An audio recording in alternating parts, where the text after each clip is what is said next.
So I'm going to be talking about Laurie Halse Anderson's The Impossible Knife of Memory.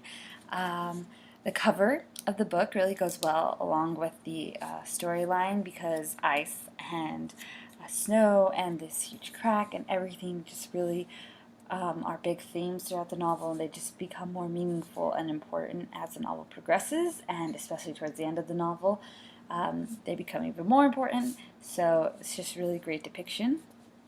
Um, so the story focuses on the life of Haley Kincaid and her father, who is a war veteran.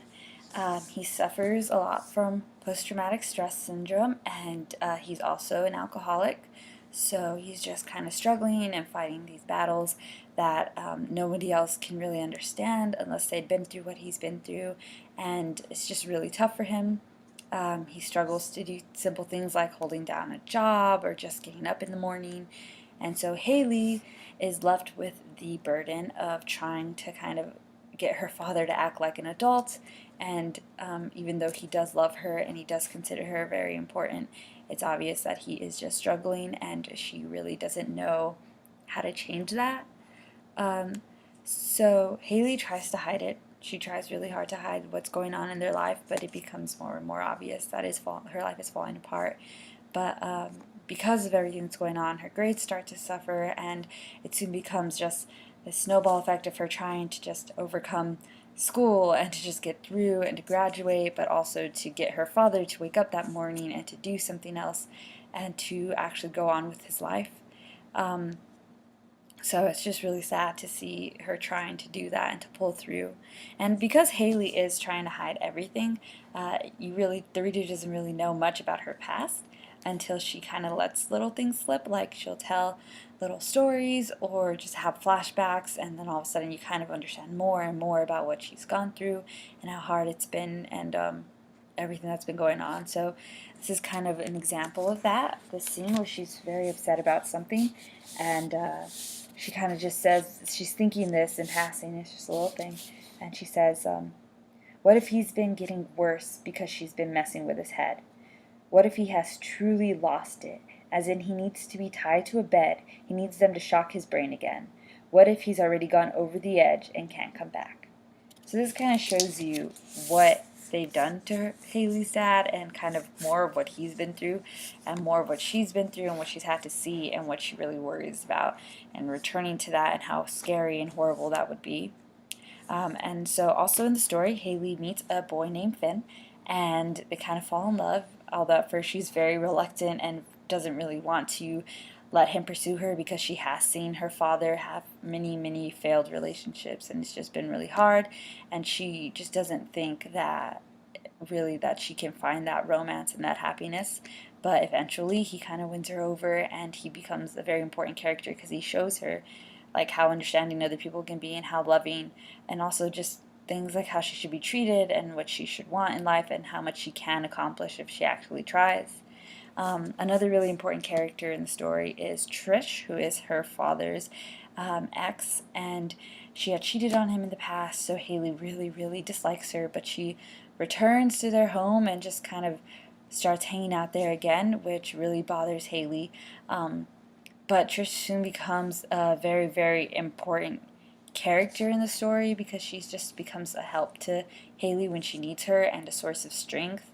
And it just kind of teaches the reader and Haley that you can be forgiving, and also just grow as a person. And even though you make mistakes in the past, that doesn't always define who you are in the future. And it kind of gives that um, kind of point of view to the reader.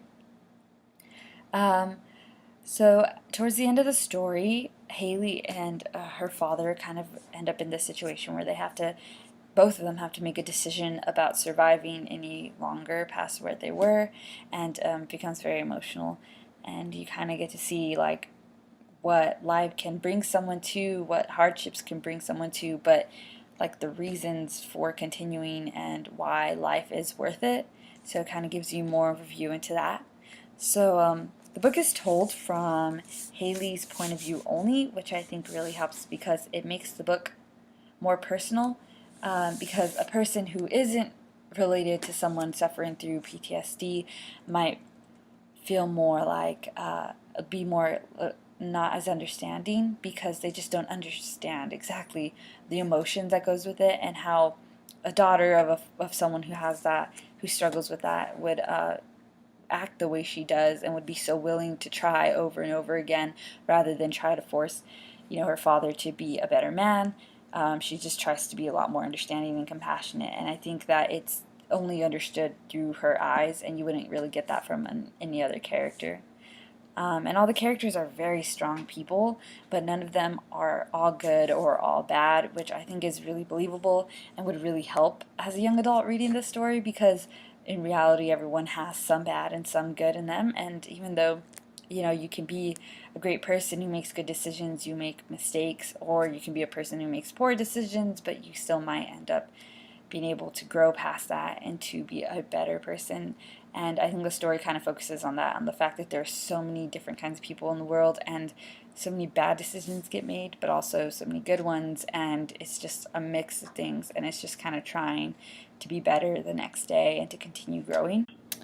Overall, I would just really recommend this book to a young adult reader and also other readers as well because it's just a really good book, a really great way to try and understand what it is to suffer from post-traumatic stress syndrome and to know and love someone who is suffering with that. And so it's just a really great book to help you kind of get into that, kind of see more of it, to understand it better. So yeah, definitely I would recommend this book to anyone.